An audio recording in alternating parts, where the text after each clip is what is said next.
Good morning everyone. आज हम पढ़ेंगे numericals on series AC circuit.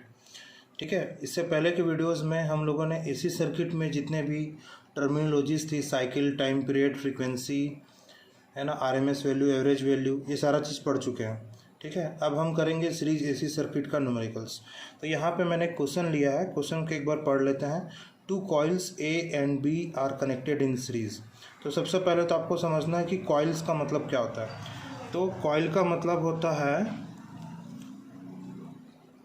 मतलब होता है एक रेजिस्टेंस और एक इंडक्टेंस। रेजिस्टेंस और ये एक इंडक्टेंस जब ये सीरीज़ में हो तो हम लोग इसको क्या बोलते हैं, कॉइल। तो ये बोल रहा है 2 कॉइल्स ए कॉमा बी, यानी कि 2 कॉइल्स हैं A and B are connected in series across a 240 volt 50 hertz supply. मैंने आपको पिछली वीडियो में बताया भी था कि एसी में जो भी वैल्यूज़ दिया हुआ है वो अगर डिफाइंड नहीं है, वो ऑटोमेटिकली डिफ़ॉल्ट वैल्यू क्या है, वो आपका आरएमएस वैल्यू होगा। दैट मीन्स ये जो 240 वोल्ट है ये क्या है, आपका आरएमएस वैल्यू है। जबकि डीसी में ये चीज़ क्या होगा, ये मैक्सिमम वैल्यू होगा। तो यहाँ पे ये एसी है तो ये क्या है, 240 वोल्ट आरएमएस वैल्यू है। तो इस connected in series across a 240 volt 50 hertz supply. The resistance A is 5 ohm and the inductance of B. तो पहले तो आप 2 कॉइल ले लीजिए कनेक्टेड इन सीरीज।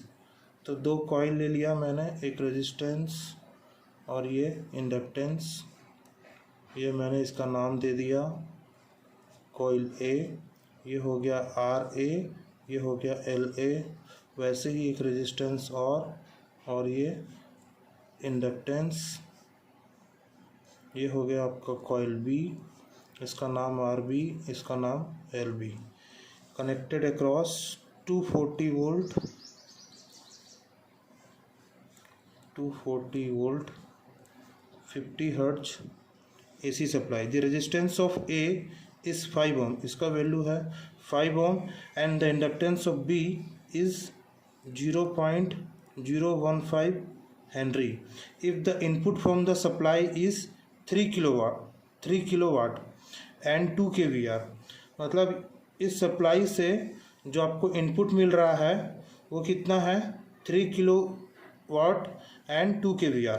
ठीक है, तो ये क्या है आपका P की वैल्यू कितनी है, 3 किलोवाट, और Q की वैल्यू है 2 kVAR। ठीक, find the inductance of A and resistance of B, calculate the voltage across coil.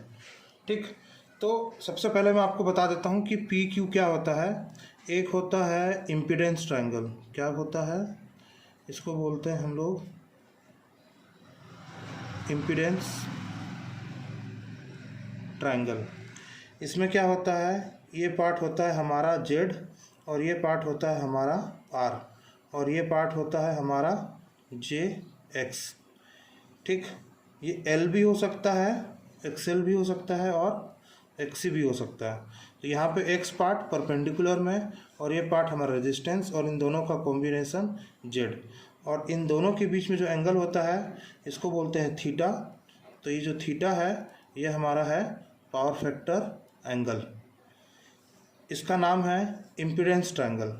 वैसे ही हमारा एक और ट्रायंगल होता है जिसको बोलते हैं हम लोग पावर ट्रायंगल। क्या बोलते हैं, पावर ट्रायंगल। तो यहाँ पे होता है P, यहाँ होता है Q, यहाँ होता है S। P को बोलते हैं हम लोग एक्टिव पावर। क्या बोलते हैं, एक्टिव पावर। और इसको हम लोग लिखते हैं VI cos थीटा या फिर I² R से। तो P equals to active power VI cos theta या फिर I² R। थीटा कहाँ है, ये दोनों के बीच का एंगल है और ये परपेंडिकुलर। वैसे ही Q क्या होता है, Q होता है आपका रिएक्टिव पावर। क्या होता है, रिएक्टिव पावर। ये होता है VI sin थीटा। तो ये आपको मिलता है I² X से। वैसे ही S होता है जिसको हम लोग बोलते हैं एपरेंट पावर। इसको हम लोग डिनोट करते हैं VI से और इसका एक और फार्मूला होता है जो आता है आपका P square plus Q square का स्क्वायर रूट करने से, ठीक है। इसको हम लोग लिखते हैं किलोवाट में, इसको हम लोग लिखते हैं केवीआर में, और इसको हम लोग लिखते हैं केवीए में, ठीक। तो ये इम्पीडेंस ट्रायंगल, ये पावर ट्रायंगल, तो ये पता होना चाहिए। तो ये उसी चीज़ की बात कर रहा है, find the if the input from the supply is 3 kilowatt. तो सप्लाई से हमको P कितना मिल रहा है 3 किलोवाट, एंड Q कितना मिल रहा है, इतना मिल रहा है। तो calculate the voltage across coil and find the inductance of A and the resistance of B। मतलब इसका वैल्यू निकालना है, इसका वैल्यू निकालना है। तो सबसे पहले आप ये देखिए कि आप निकाल क्या सकते हो। ये अगर आपको टोटल जेट पता होता, या अगर आपको टोटल जेट पता होता तो आप वोल्टेज से डिवाइड कर दोगे तो आपको करंट मिल जाता, ठीक है। तो टोटल जेट नहीं पता है, तो और क्या कर सकते हो, इस अगर आप P से यूज़ करोगे तो आपको क्या मिल जाएगा, P इक्वल्स टू क्या होगा I स्क्वायर R। लेकिन आपका I भी नोन नहीं है, तो आप क्या करोगे, इसको भी छोड़ दीजिए फिलहाल। Q से करेंगे तो I स्क्वायर X, तो आप क्या कर सकते हो, S निकाल सकते हो। क्या निकाल सकते हो, S निकाल सकते हो। तो S कितना हो जाएगा, P square plus Q square. S क्यों निकालने बोल रहा हूँ, क्योंकि S का वैल्यू क्या होता है V इंटू आई, और वोल्टेज आपको पता है तो करंट यहाँ पे कितना फ्लो हो रहा है वो पता चल जाएगा। जब वो पता चल जाएगा तो आप इसको यहाँ पुट अप कर सकते हो। तो ये हो जाएगा P square plus Q square, यानी कि P की वैल्यू 3 का स्क्वायर और Q का वैल्यू 2, तो ये हो जाएगा 3 का स्क्वायर प्लस 2 का स्क्वायर। ये आपका आंसर आएगा 3.606 kVA, ठीक है। अब ये आ गया, तो यहाँ से आप क्या कर सकते हो, P की जगह आप लिख सकते हो, P की जगह नहीं, S की जगह आप लिख सकते हो V into I equals to 3.606। अब किलो है उसको आप चेंज कर दीजिए, ये हो जाएगा 1000 से मल्टीप्लाइड, ठीक। उसके बाद आपको I चाहिए, तो आप क्या कीजिए, वोल्टेज से डिवाइड दे दीजिए। तो 3.606 इंटू 1000 डिवाइड बाय वोल्टेज, तो ये कितना हो जाएगा, ये आपका आंसर आएगा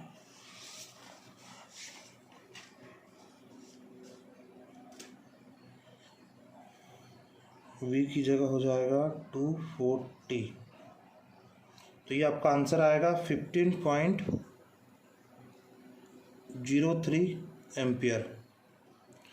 अब आपका I आ गया, ये I आपका किस काम आएगा, यहाँ पे पुट कर दोगे, ये P पता है तो आपको R मिल जाएगा, यहाँ से ये RA प्लस RB का काम करेगा, तो यहाँ से आपका इंडिविजुअली RA पता है तो आपका RB निकल जाएगा। वैसे ही आपको Q नोन है, I आपका नोन है, तो आपको टोटल X मिल जाएगा, और उस टोटल X में से आपको ये X नोन है तो ये X आपको इजीली मिल जाएगा। फिर क्या बोला है, calculate the voltage across each coil. Calculate the voltage across each coil मतलब यहाँ का जेड निकाल लीजिए, उसको करंट से मल्टीप्लाई कर दीजिए, यहाँ का जेड निकाल लीजिए, उसको करंट से मल्टीप्लाई कर दीजिए, ठीक है। तो इसको हम लोग आगे बनाते हैं। नेक्स्ट अब हमारा I आ चुका है 15.03 एम्पियर। ये I आ जाने से आप क्या कर सकते हो, इसको P की से इक्वेट कर सकते हो। तो P इक्वल्स टू कितना हो गया, I स्क्वायर R। ये जो R है ये एक्चुअल में क्या है, इस टोटल का R है। तो यहाँ पे ये कितना है, I स्क्वायर, R कितना है, RA प्लस RB है। तो ये कितना हो जाएगा, P हमारा नोन है, कितना है, कितना वैल्यू दिया है 3 किलोवाट, तो ये हो जाएगा 3।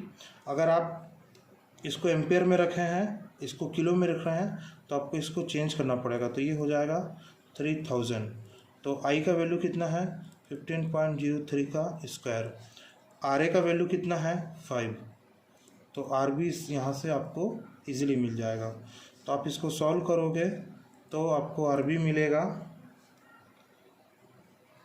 8.3 ओम, तो यहाँ से आपको RB आ जाएगा। सेम ऐसे ही आप क्या कर सकते हो, एडमिटेंस सॉरी एक्सेल वाला पार्ट निकाल सकते हो, लेकिन पहले एल से एक्सेल आपको निकालना पड़ेगा। तो एक्सेल ऑफ बी क्या होता है, omega times of L B हो जाएगा। तो ओमेगा यानी कि 2πf into L of B. तो 2πf यानी कि फ्रिक्वेंसी 50 है, तो ये हो जाएगा 2 इंटू 50 इंटू पाई यानी कि 3.14 इंटू एल बी 0.015 हेनरी। तो ये हो जाएगा 100 इंटू 3.14। तो इसको आपको डायरेक्टली लिखने का आदत बना लीजिए 314, जब भी आपका फ्रिक्वेंसी 50 हर्ट्ज दिया हुआ हो। तो ये कितना हो जाएगा 0.015। इसको आप मल्टीप्लाई करोगे तो आपको एक्स बी मिलेगा 4.713 ओम। वैसे ही आपका एक्स एल ए आ जाएगा जब आप उसको क्यू से इक्वेट करोगे।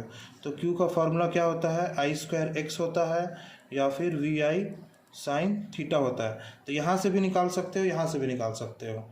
ठीक है, मैं यहाँ से निकालूंगा तो मुझे एक्स अननोन पार्ट मिलेगा, इसलिए मैं ये वाला फार्मूला यूज़ कर रहा हूँ। तो क्यू इक्वल्स टू कितना गिवन है, क्यू गिवन है 2 kVAR। तो 2 kVAR उसको मैंने VAR में चेंज कर दिया। आई का वैल्यू है 15.03 का स्क्वायर, और इस ये जो x है ये दोनों को मिला करके है, तो आप इसको लिख सकते हो X L of A plus X L of B.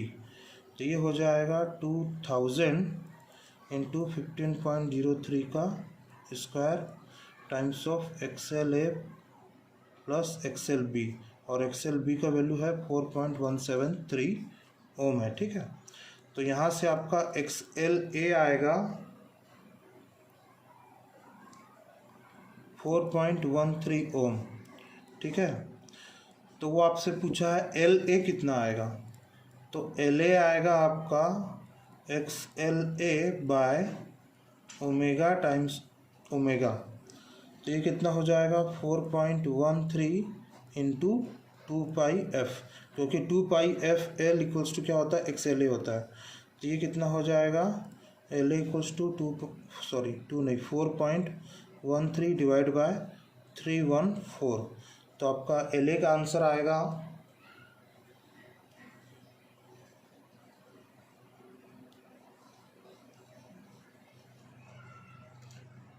0.0132 Henry.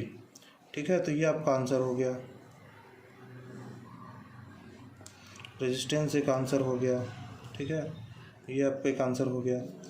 ठीक, अब नेक्स्ट वो आपको क्या पूछा था, potential difference across each coil, है ना। तो पहले आप इस कॉइल का जेड निकाल लीजिए। ठीक है, तो जेड निकालने के लिए आपको क्या करना पड़ेगा, इसको कॉम्प्लेक्स फॉर्म में लिखिए। ठीक है, जो डीसी में करते हैं ना आर प्लस, वैसा वाला नहीं लिखना है, यहाँ पे हमको लिखना है कॉम्प्लेक्स फॉर्म में। तो आप इसको लिखोगे 5 प्लस जे एक्सएल ए कितना आया है 4.13, तो ये हो जाएगा 4.13 ओम। तो ये हो गया जेड ए। वैसे ही जेड बी हो जाएगा, कितना है, आर बी कितना आया है 8.3, तो ये हो जाएगा 8.3 प्लस जे एक्सएल बी कितना है 4.713 ओम। तो अगर आपसे पूछा कि वोल्टेज अक्रॉस कॉइल ए, तो आपको करंट का इसके साथ मल्टीप्लिकेशन करना है।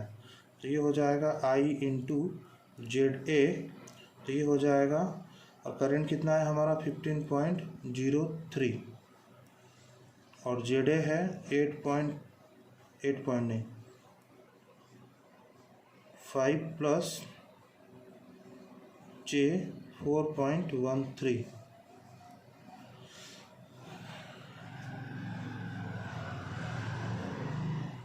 तो आप इसको सॉल्व करेंगे तो आपका आंसर आएगा जेड ए का वैल्यू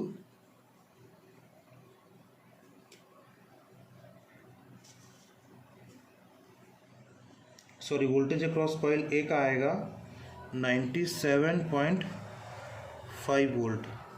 वैसे ही वोल्टेज अक्रॉस कॉइल बी आप निकालोगे तो ये हो जाएगा आई इंटू जेड बी। तो ये हो जाएगा 15.03 इंटू जेड। अब जेड क्या है यहाँ पर का, वो है 8.3 प्लस जे 4.713। तो ये आपका आंसर आएगा 143.5 वोल्ट। अब आप इन दोनों को ऐड करेंगे, मतलब voltage across coil A plus voltage across coil B, दोनों को जब ऐड करोगे तो 240 नहीं आएगा। क्यों? देख लीजिए, 143 यानी कि 150, 150 प्लस 97 ये 250, ये दोनों मिला करके आपका 240 नहीं आएगा।